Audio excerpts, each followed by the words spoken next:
রং দিয়ে তাকে পূর্ণ করি, তবে সে ছবি জীবনের গল্প হয়ে উঠবে।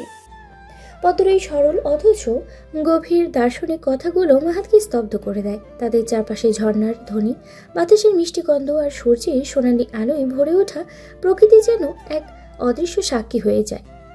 ওর এখন পদ্মকে দেখে মনে হয় যেন প্রকৃতির এক জীবন্ত প্রতিচ্ছবি। সে শুধু রূপের নয়, অনুভবেরও অধিকারী। ঠিক সেই মুহূর্তেই মাহাদের উপলব্ধি হলো তার নিজের জীবনেও এমন একটা ছোঁয়ার প্রয়োজন, যা জীবনের নির্ভর রঙগুলোকে উজ্জ্বল করে তুলবে, ভরিয়ে দিবে আলোয়। ফুল, ঠান্ডা পানিতে এতক্ষণ বসে থাকিস না, শরীর খারাপ করবে। হঠাৎ মাহাত নরম কণ্ঠেই বলে উঠল। তার কণ্ঠে ছিল এক স্নেহের কোমল সুর। উফ, কিছু হবে না, তুমি আছো না, তুমি পাশে থাকলে আমার কোনো অসুখ হয় না। পদ্ম আর মাহাত পাশাপাশি বসেছিল। পদ্ম আরও একটু পাশ ঘেঁষে এসে মাহাদের এক হাত জড়িয়ে কাঁধে মাথা রেখে প্রকৃতির সৌন্দর্য উপলব্ধি করতে থাকলো। তাদের মধ্যে তখনও চলছিল কথোপকথন। মন বলছে মাহাত ভাই কিছুই বোঝে না, সে এখনও তাকে ছোট মেয়ে হিসেবেই দেখে। কিন্তু মাহাদের প্রতিটি স্পর্শ, প্রতিটি আচরণ পদ্মর জন্য যেন হৃদয়ের গভীরে এক অন্য অনুভূতি তৈরি করে। পদ্ম মনে মনেই ভাবে, তোমার এই স্নেহ মাখা স্পর্শ আর শব্দগুলো কি কখনো আমার ভালোবাসার গভীরতাকে বুঝবে মাহাত ভাই? তুমি যে আমার নিরস জীবনের রংধনু পৃথিবী। ঝর্ণার পানিতে সূর্যের আলো পড়ে ছোট ছোট রংধনুর মতো রঙের ছটা তৈরি হতে দেখে পদ্ম শব্দ করেই বলে, মাহাত ভাই দেখো, রংধনু, এরকম রংধনু তো আমি আগে কখনো দেখিনি। এত সুন্দর, এত অপার্থিব, এ তো যেন কোনো স্বর্গীয় ক্যানভাসের ছবি। পদ্মর কণ্ঠে শিশু সুরভি বিস্ফোরণ আর উচ্ছ্বাসের এক অপূর্ব মিশ্রণ। তার প্রতিটি শব্দ যেন বাতাসের সুর হয়ে মিশে যাচ্ছিল। মাহাত গভীর দৃষ্টিতে তাকিয়ে শুনছিল, একদম নির্বিষ্ট মনে, যেন পদ্মর এই মুগ্ধতা ও নিজের হৃদয়ের গভীরে অনুভব করতে চাইছিল, একটু কারো অনির্বাচনীয় আবেগ হয়ে। জীবনে হয়তো মাহাত কখনো তেমনভাবে উপলব্ধি করেনি, কিন্তু সে চায় পদ্ম তার জীবনের প্রতিটি মুহূর্ত প্রাণ ভরে উপলব্ধি করুক। পদ্মের জীবনে যেন কোনো আফসোস না থাকে। মাহাত চায় তার এই ফুল যেন সুগন্ধ ছড়িয়ে যায় চারিদিকে, কখনো ম্লান হয়ে না যায়। কিন্তু হঠাৎ পদ্মর এক পাশে এক প্রশ্নে মাহাত থমকে যায়। আমি যদি কখনো হারিয়ে যাই, তুমি কি খুঁজবে আমাকে মাহাত ভাই? প্রশ্নটা যেন মাহাতের বুকের ভিতরে এক অদ্ভুত স্পন্দন তুলল। সে কিছুক্ষণ চুপ করে রইল, যেন মনের ভিতরে কোথাও এক অদ্ভুত টানাপোড়া শুরু করেছে। মাহাত অনুভব করলো এই প্রশ্ন কেবল কথার কথা নয়, এর গভীরে লুকিয়ে আছে পদ্মর কোনো অজানা ভয়, হয়তো হারিয়ে যাওয়ার কিংবা না পাওয়ার কোনো আকাঙ্ক্ষা। তুই হারিয়ে যাবি মানে?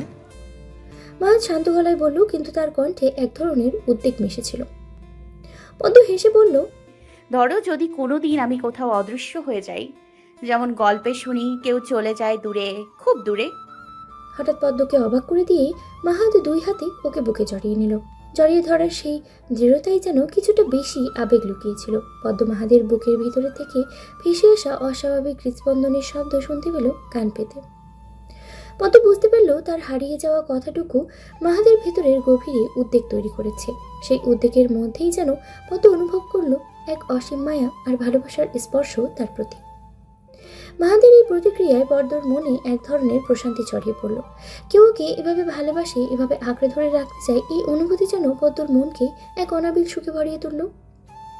মাহাত পদ্মকে বুকে আগলে রেখেই গভীর আবেশে বলল, তোকে যদি খুঁজে পেতে পাহাড় টপকাতে হয়, নদী পেরোতে হয়, কিংবা আকাশের তারাদের পথ ধরে চলতে হয়, তাও আমি তোর কাছে পৌঁছে যাব ফুল। তুই আমার জীবনের এমন এক অংশ যা কখনো হারিয়ে যেতে পারে না। পদ্মর চোখে অদ্ভুত এক আলো ফুটে উঠল, যেন ও মাহাদের প্রতিশ্রুতি অনুভব করতে পারল। তাই তো মাহাদের বুকের কাছে মাথা রেখে চুপ করে বসে রইল। তার ঠোঁটের কোণে মৃদু একটা হাসি ফুটে উঠেছে, কিন্তু অন্যদিকে তার চোখের তারার কিছু জলও চিকচিক করছে। মাহাদের মনে অজানা এক ভয় আর দ্বিধা বাসা বাঁধল।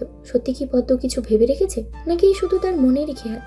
সে ঠিক বুঝে উঠতে পারল না। ভবিষ্যৎ নিয়ে একটা অদ্ভুত শঙ্কা যেন মাহাতকে ঘিরে ধরল, অথচ সে জানে না সেটা কতটা বাস্তব। সন্ধ্যার স্নিগ্ধ আলোয় রিসোর্টের ছায়ামাখা পরিবেশ যেন এক অন্যরকম মায়া তৈরি করেছিল। সারাদিনের ক্লান্তি ভুলে মাহাত ও পদ্ম ডিনারের জন্য বসেছে। মাহাত নিজ হাতে পদ্মকে খাবার খাইয়ে দিচ্ছে, যেন এতে তার মধ্যে এক অদ্ভুত শান্তি মিশে আছে। পদ্ম শিশুর মতো মাহাদের হাত থেকে কাছে, যেন তার এই নির্ভরশীলতাই প্রকৃত স্বস্তি। খাবারের প্রতিটি গ্রাসের ফাঁকে পদ্ম অবিরাম কথা বলে চলেছে। এক মুহূর্ত থামার ফুসরত নেই তার। এই গল্প সে গল্প, কখনো হাসির ফুলঝুরি, কখনো বা অকপটে অভিমানের গল্প। পদ্মর এই নির্ভার প্রাণবন্ত আচরণ ধীরে ধীরে মাহাদের হৃদয়ের গভীর দাগ কাটছিল। আশেপাশের মানুষ, তাদের দৃষ্টি বা সমাজের নিয়ম সবকিছুই যেন হারিয়ে গিয়েছিল তাদের এই মুহূর্তের সামনে। তাদের এক চামচে খাবার খাওয়া দৃশ্যটি যেন তাদের সম্পর্ককে আরো মধুর করে তুলেছিল। এই ছোট্ট মুহূর্তেও বোঝা যাচ্ছিল তারা একে অপরের সাথে কতটা সহজ, কতটা স্বচ্ছ। তাদের মধ্যে কোনো গোপনীয়তা বা বাধা নেই, শুধু আছে এক অদ্ভুত আন্তরিকতা। তারা এমনই, একে অপরের পাশে থাকার মুহূর্তগুলো যেন সম্পূর্ণ ও অদ্বিতীয়। মাহাত তার স্বভাব সিদ্ধ ধৈর্যে পদ্মর প্রতিটি কথা শোনে। পদ্মর হাসির রেশ কিংবা চঞ্চল অভিব্যক্তি কোনো কিছুতেই সে বিরক্ত হয় না, বরং তার মনে হয় পদ্মর এই শিশুসুলভ আচরণই তো তাকে পূর্ণতা দেয়। এ যেন এক অনন্ত সুর, যা কখনো ক্লান্ত করে না। পদ্মর সেই প্রাণবৎসলতা, পাখির মতো কলতান মাহাদের মহাজগৎকে এক গভীর প্রশান্তিতেই ভরে তোলে। রিসোর্টের মনোরম পরিবেশে মাহাদ ও পদ্ম নিজেদের একান্ত মুহূর্তে মগ্ন ছিল। হঠাৎ করেই সেইখানে আলোর উপস্থিতি সকলের মনোযোগ কেড়ে নেয়। আলো মাহাদকে গভীরভাবে ভালোবাসে। বলতে গেলে মাহাদ ছিল তার জীবনের কেন্দ্রবিন্দু, কিন্তু মাহাদ তার সাথে সম্পর্কটা ভেঙে ফেলে, যা আলো কখনো মেনে নিতে পারেনি। তার মনে গভীর একটা সন্দেহ দানা বেঁধেছে। মাহাদ এই পদ্মর জন্যই তার জীবন থেকে সরে গেছে। তার সন্দেহ গভীর হয় আজ রিসোর্ট মাহাদ ও পদ্মকে একতা কাছাকাছি অবস্থায় দেখে। আলোর ভেতরে জমে থাকা ক্রোধগুলো যেন একেবারেই উগড়ে গিয়ে ওঠে। সে নিজেকে আর সংযত রাখতে পারে না। তার চোখে মুখে কষ্ট আর অভিমানের ছাপ স্পষ্ট। রাগে ফেটে পড়ে আলো এক প্রকার আক্রমণাত্মক ভঙ্গিতেই পদ্মর দিকে এগিয়ে যায়। তোর জন্য সব হয়েছে, সব তোর জন্য। চিৎকার করে পদ্মর দিকে এগিয়ে যায় আলো। তার চোখে আগুন, কণ্ঠে ছিল পদ্মের জন্য একরাশ ঘৃণা। ও যেন আর কিছুই শুনতে পাচ্ছে না, দেখতে পাচ্ছে না। পদ্মর সামনে গিয়ে আলোর হাত হঠাৎই উপরের দিকে উঠে গেল, আর আঙ্গুলগুলো পদ্মকে আঘাত করতে উদ্যত হলো। পদ্ম অবাক ও ভীত হয়ে যায়। সে কিছু বলতে পারে না। মাহাত তৎক্ষণাৎ পদ্মকে নিজের কাছে টেনে নিয়ে ওকে আড়াল করে দাঁড়ায়, যাতে পদ্মর উপরে কোনো আঘাত না আসে। আলো, এক পাও এগোবে না। পদ্মর গায়ে একটা আঙ্গুল তোলার আগে মনে রেখো তুমি কার সঙ্গে কথা বলছো। কার সঙ্গে? কে সে? তোমার প্রেমিকা, বউ নাকি রক্ষিতা? বলো মাহাত, কে সে? প্লিজ এবারও আর বলো না বোন হয়। এসব পুরনো ক্যাচাল শুনতে আর ভালো লাগে না। নতুন কিছু বলো, যেটা শুনে অন্তত বিশ্বাস করা যাবে। আলো, প্লিজ চলে যাও এখান থেকে। আমার মনে হয় তোমার মাথা ঠিক নেই এখন। আমরা পরে কথা বলবো। আমার সাথে এত কিছু করার পরও তোমার মুখ আছে তো কথা বলার? লজ্জা করে না এখনো নিজেকে প্রোটেক্ট করতে? আলো, না জেনে কথা বলা অনুচিত। তাছাড়া এমন কিছুই হয়নি বা এমন কিছুই নেই যার জন্য তোমাকে এইভাবে রিয়্যাক্ট করতে হবে। আলো তীব্র শ্লেষ মাখা কণ্ঠে বাঁকা হেসে বলে, তুমি কি মনে করেছো আমি কিছু বুঝি না? মাহাত আলোর কথা শুনে ধৈর্য হারায় না, বরং কঠোর কণ্ঠে বলে, আরও সাবধান হও। যা ভাবছো তার একটাও সত্যি নয়। আমি কখনো তোমার সঙ্গে এমন কিছু করিনি যা তোমাকে ভুল ভাবতে বাধ্য করবে। আর পদ্ম সম্পর্কের কথা বলার আগে ভাষা সংযত করো। আলো হতভম্ব হয়ে যায়। তার মুখে অবিশ্বাস ফুটে ওঠে। তাহলে আমি কি ভাববো মাহাত? তুমি ওর জন্য এতটা আগলে দাঁড়াও আর বলো কিছুই নেই। ও কি তোমার জন্য এতটাই গুরুত্বপূর্ণ? মাহাত সোজা হয়ে দাঁড়িয়ে দৃঢ় কণ্ঠে বলে, হ্যাঁ, পদ্ম আমার জন্য সবচেয়ে বেশি গুরুত্বপূর্ণ। তবে এই নিয়ে তোমার সন্দেহ বা অভিযোগ করার কোনো জায়গা নেই।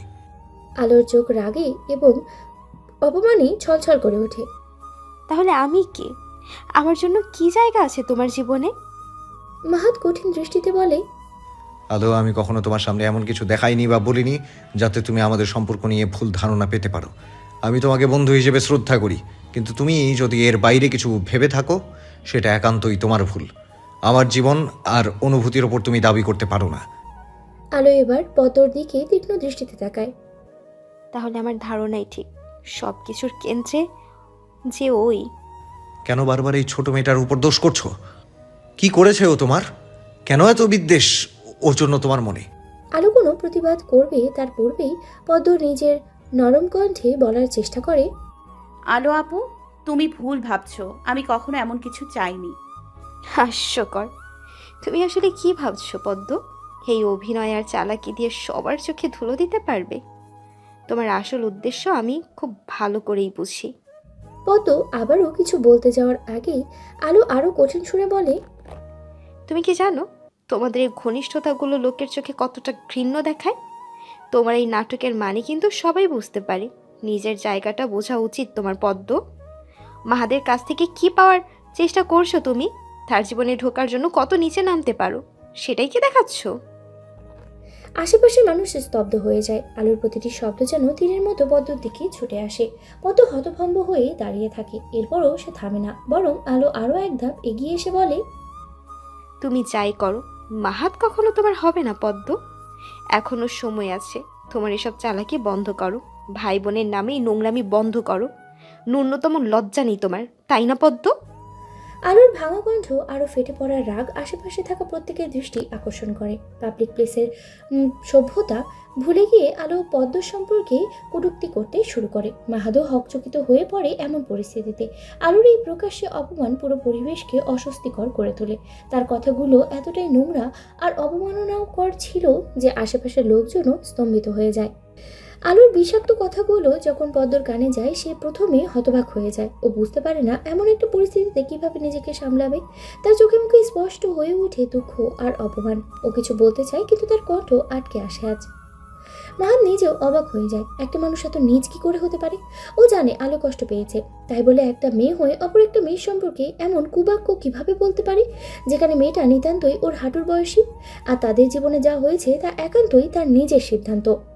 ভালো না বাসলেও একটা শ্রদ্ধাবোধ ছিল আলোর প্রতি, কিন্তু আজ তাও শেষ করে দিল মেয়েটা। ও আর নিজেকে সংযত রাখতে পারে না। মাহাত এক ধাপ সামনে এগিয়ে শান্ত কিন্তু দৃঢ় কণ্ঠে বলে, আলো, এটা তুমি কি বলছো? তুমি জানো পদ্ম আমার কি? আমাদের সম্পর্ক নিয়ে কেন এত নোংরা ধারণা তৈরি করছো নিজের মনে? পদ্ম আমার কাজিন, সে আমার পরিবারের অংশ। ওর প্রতি আমার যত্ন আর স্নেহকে তুমি ভুল বুঝছো। মাহাদের কথায় যেন আলোর ক্রোধ আরো তীব্র হয়ে ওঠে। সে একরকম চেঁচিয়ে বলে, স্নেহ? এটা স্নেহ? কখনো দেখেছো কোনো ভাইকে বোনের প্রতি এমন পাগলামো করতে? সত্যি বলো মাহাত, তোমাদের মধ্যে কি শুধু ভাই বোনের সম্পর্ক আছে? তুমি লোকের সামনে তাকে বোন বলে পরিচয় দাও, অথচ তোমার চোখ আর কাজকর্ম অন্য কিছু বলে। তোমরা আসলে কি লুকিয়ে রেখেছো? মাহাত এবার কিছুটা হতাশ হয়ে বলে, আলো, তুমি যা ভাবছো তা একেবারেই ভুল। পদ্ম আমার জীবনের একটা গুরুত্বপূর্ণ অংশ, কিন্তু সেটা প্রেমের জন্য নয়। সে আমার পরিবার, আমার দায়িত্ব। আমি যদি তাকে আগলে রাখি, তার পাশে দাঁড়াই, তাতে কেন এত আপত্তি তোমার? কিন্তু আলোর ক্রোধ কমে না। তার চোখে জলে উঠে অভিমান আর কষ্টের ছাপ। সে আরো চওড়া হয়ে বলে, তাহলে এসব অযথা সুরক্ষার পেছনে তোমার কি উদ্দেশ্য? কেন সবসময় পদ্মই আগে রাখো? আমিও তো তোমার জীবনের অংশ হতে চেয়েছিলাম, কিন্তু তুমি আমাকে কখনো সেভাবে দেখোনি, কারণ তুমি পদ্মকে নিয়ে এতটাই ব্যস্ত যে অন্য কাউকে দেখার সময় তোমার নেই। মাহাত এক মুহূর্ত চুপ থাকে। আশেপাশের লোকজনের মুখে এখন স্পষ্ট বিরক্তি। কারোর পারিবারিক ড্রামা দেখতে নিশ্চয়ই তারা এখানে আসেনি, বরং সবাই এসেছে কিছু সুন্দর মুহূর্ত কাটাতে, যা আলোর চিৎকার চেঁচামেচির কারণে আপাতত নষ্ট হতে চলেছে। পদ্ম এবার সাহস সঞ্চয় করে ধীর কণ্ঠে আবার বলে, আলো আপু, আমি জানি তুমি কষ্ট পেয়েছো, কিন্তু আমাদের সম্পর্কের ব্যাপারে এমন ভুল ধারণা করো না প্লিজ। আলোর চোখে তবু বিদ্রুপের ছাপ স্পষ্ট। সে শেষবারের মতো বলে, চুপ থাকো তুমি। এই সম্পর্কের পেছনে লুকানো সত্যিটা জানি আমি খুব ভালো করে, তাই তোমরা যাই বলো আমি বিশ্বাস করি না। পদ্মর চোখ ভিজে আসে আর মাহাত ক্ষুব্ধ হয়েও নিজেকে নিয়ন্ত্রণ করে। সবার সামনে এই পরিস্থিতি যেন আরো জটিল না হয় তার জন্য। এদিকে আলো যাওয়ার আগেও পদ্মকে শাসিয়ে যায়। ও এর শেষ দেখেই ছাড়বে। পদ্মকে ও কোনোদিনও সুখী থাকতে দেবে না। পদ্মের বুকটা যেন ভারী হয়ে আসে। কিছুক্ষণ আগেও যে মুহূর্তগুলো তাকে আনন্দ দিয়েছিল, সেগুলো মুহূর্তেই যেন ম্লান হয়ে গেল। হঠাৎ করেই মনে পড়ে গেল মামির অভিশাপের কথা। আজ সকলেই বড় মামি বলেছিল পদ্ম কোনোদিন সুখী হবে না, আর এখন আলো তারও একই কথা, তাকে যে সুখে থাকতে দেবে না।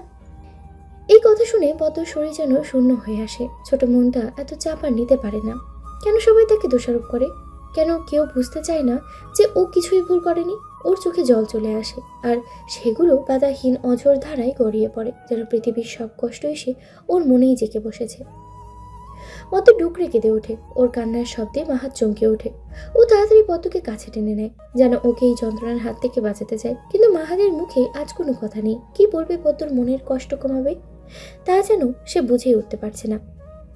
মাহাত শুধু অনুভব করে মেয়েটা কতটা ভেঙে পড়েছে ও পদ্মর মাথায় হাত রেখে শান্ত করার চেষ্টা করে, কিন্তু পদ্মর কান্না থামে না। যেন সব অভিমানের বহিঃপ্রকাশ আজ এই কান্নার মাধ্যমেই হয়ে উঠবে। মাহাত তবুও চেষ্টা করে। ফুল, তুই কেন এইসব নিয়ে ভাবছিস? তোর কোনো দোষ নেই সোনা। কেউ কিছু বললে তাতে কান দেওয়ার প্রয়োজন নেই। তুই জানিস তুই কি, আর সেটাই যথেষ্ট।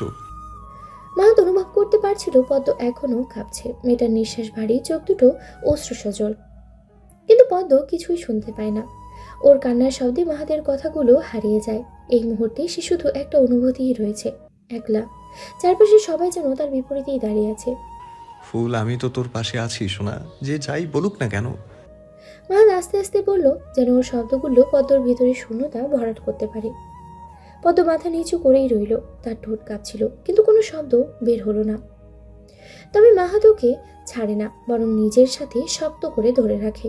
ওর ছোঁয়ার পদ্ম ধীরে ধীরে শান্ত হয়, কিন্তু ভিতরের কষ্ট তখনও থাকে অটুট, গভীর ও অমলিন, যা প্রকাশ করা মুশকিল।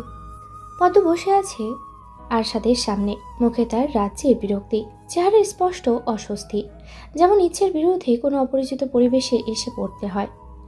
একবার চারপাশে চোখ বুলিয়ে ও বোঝার চেষ্টা করলো কোথায় আছে। জায়গাটা একটা রেস্টুরেন্ট, খুব সুন্দর মার্জিত, কাচের দেয়াল দিয়ে বাইরের শহর দেখা যাচ্ছে। রেস্টুরেন্টের সাজসজ্জায় আধুনিকতার ছোঁয়া বিদ্যমান, কিন্তু পদ্মরেতে কোনো আগ্রহ নেই। এই জায়গাটা নতুন কিনা তা নিয়েও ও ভাবছে না, কারণ সত্যি বলতে পদ্ম খুব একটা বাইরে বের হয় না, তাই রেস্টুরেন্ট বা ক্যাফেগুলোর প্রতি তার কখনোই কোনো বিশেষ টান ছিল না। তবে প্রশ্ন হচ্ছে আশা তাকে এখানে কেন নিয়ে এসেছে, তারও অনেকটা জোর করে, ভয় দেখিয়ে, যেন ও তার হারিয়ে যাওয়া বউ। পদ্ম তার কাছে কি অপরাধ করেছে সেটাই ও ভেবে পাচ্ছে না। লোকটা এমন যেন কোনো কারণ ছাড়াই তাকে টেনে হিঁচড়ে ওর শান্ত জীবনের অস্থিরতা আনতে এসেছে। আশাদের এই অদ্ভুত আচরণ পদ্মর মেজাজ যেন আরও খারাপ করে নিয়ে যাচ্ছে। এদিকে পদ্মর বিরক্ত আরশাদের চোখ এড়ায় না। সে কফিতে চুমুক দিতে দিতে এক দৃষ্টিতে পদ্মর দিকে তাকিয়ে আছে। পদ্মর প্রতিটা ভাবভঙ্গি, প্রতিটা ছোটোখাটো কাজ আরশাদ গভীর মনোযোগ দিয়ে লক্ষ্য করছে। মেয়েটার মধ্যে এমন কি আছে যা তাকে এতটা আকর্ষণ করে, তা ও নিজেও জানে না। তবে পদ্মর সঙ্গ তাকে শান্তি দেয়। ওর রাগ, বিরক্তি, এমনকি কথার তেড়ামিও আরশাদের কেন জানি ভীষণ ভালো লাগে। তাছাড়া পদ্মর আচরণে স্পষ্ট যে সে এখানে থেকে বের হয়ে যেতে চায়, কিন্তু আরশাদ হাল ছাড়ার পাত্র নয়। ও পদ্মর সাথে কথা বলতে চায়, তাই ও চায় পদ্ম তার দিকে একটু মনোযোগ দিক। তাই নানান রকম কথার সূত্র ধরে পদ্মর সাথে আলাপ জমাতে চায়, কিন্তু পদ্ম তাকে একদমই পাত্তা দিচ্ছে না। প্রতিটি কথার জবাবে কেমন তারা উত্তর দিচ্ছে, যেন আশাদ তার কোনো জন্মের শত্রু। কিন্তু আশাদও একরকম হাসি মুখেই পদ্মর বিরক্তি সহ্য করে চলেছে। আশাদ জানে এই সময় কাটানোর বাহানা হয়তো তার নিজের শান্তির জন্য, কিন্তু ও এটাও বুঝতে পারছে পদ্মর মন বুঝতে হলে ওকে আরও অনেক ধৈর্য ধরতে হবে। আশাদ তার সামনে বসে থাকা পদ্মর দিকে তাকিয়ে এবার মনে মনেই হাসলো। মেয়েটার চেহারা যেন ক্ষোভ আর বিরক্তির এক প্যাকেজ, তবুও দেখতে বেশ মিষ্টি লাগছে। পদ্মর সব কিছু কেমন যেন চোখে লাগার মতো। অনেকক্ষণ পর ও খুব ধীরে মোলায়েম কণ্ঠে বলল, মুখটা এমন ডিমের মতো করে রেখেছো কেন? পদ্ম একটা চোখ কুঁচকে তাকালো আরশাদের দিকে, তারপর কি মনে করে অযথায় মেনু কার্ডটা হাতে তুলে নেয়, যেন একবারে ও ব্যস্ত হয়ে পড়ে। চোখ সরিয়ে ও না তাকিয়েই জবাবে বলল, কারণ আমার মুখটা এমন হাঁসের ডিমের মতো। তো হাঁস তো ডিম পারে, তুমি বুঝি পারো? কোন কাজ বনে? আচ্ছা ওসব ছাড়ো, তোমার ডিমের হালি কত? পাগল শাড়ির সামনে লাল কাপড় আনলে যেমনটা হয়, পদ্মর অবস্থা ঠিক তেমনই এখন। ওর নাকের পাটা ক্ষিপ্ত শাড়ির মতো লাল হয়ে ফুলে উঠেছে। এই লোকটা যদি বয়স ওর বড় না হতো, তাহলে এতক্ষণ টেবিল উল্টে জোরালোভাবে গুঁতো দিত পদ্ম। তার ডিমের হালি জিজ্ঞেস করার স্বাদ মিটিয়ে দিত একেবারে জীবনকার মতো। কি হলো, এমন লুচির মতো ফুলছো কেন? বলো তোমার ডিমের হালি কত? যা দাম বলবে আমি তাই দেব। ব্যবসা আমি কার্পণ্য করব না, তুমি শুধু দাম বলো। পদ্মর মন তো চাইছে আশাদের পেটের ভিতরে গরম খুন্তি ঢুকিয়ে মারতে, কিন্তু খুনাখুনি পছন্দ করে না বলে আজ লোকটা এই যাত্রায় বেঁচে গেছে। পদ্ম কাষ্ট হেসে বলল, আপনার মনে হয় না আপনি শুধু শুধু আমার সময় নষ্ট করছেন? পদ্মর বাচ্চানো কথায় আশাদ এবার না হেসে পারল না। ও জানে পদ্ম কথা এড়াতেই এসব বলছে, তাই ও নিজেও আর কথা বাড়ালো না। তবে মনে মনে ভাবছে এই মেয়েটা তো জানেই না আশাদের নিজের সময়ের কত দাম।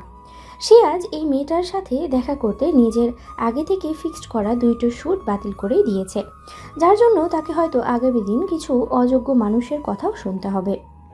সময় নষ্ট হবে কেন, বরং মনে করো একটা সুন্দর মুহূর্তের সৃষ্টি হবে। তাছাড়া তোমার সাথে সময় কাটাতে বেশ ভালো লাগে আমার, তাই তো নিয়ে এলাম। পদ্ম এবার মেনু কার্ডটা টেবিলে শব্দ করে রেখে আরশাদের দিকে তাকায়, গলার স্বর টান দিয়ে বলল, আচ্ছা, আর এখানে এনে কি করবেন? রেস্টুরেন্টটা কি বিক্রি করে দেবেন আমাকে? রেস্টুরেন্টটা কি বিক্রি করে দেবেন আমাকে? আর আপনি আমাকে কি ভেবে রেখেছেন? আরে ভাই, আপনার ভালো লাগলে হবে, বিষয়টা তো আমাকেও ভালো লাগতে হবে নাকি? আশাদ ভ্রু কুঁচকে জিজ্ঞেস করলো,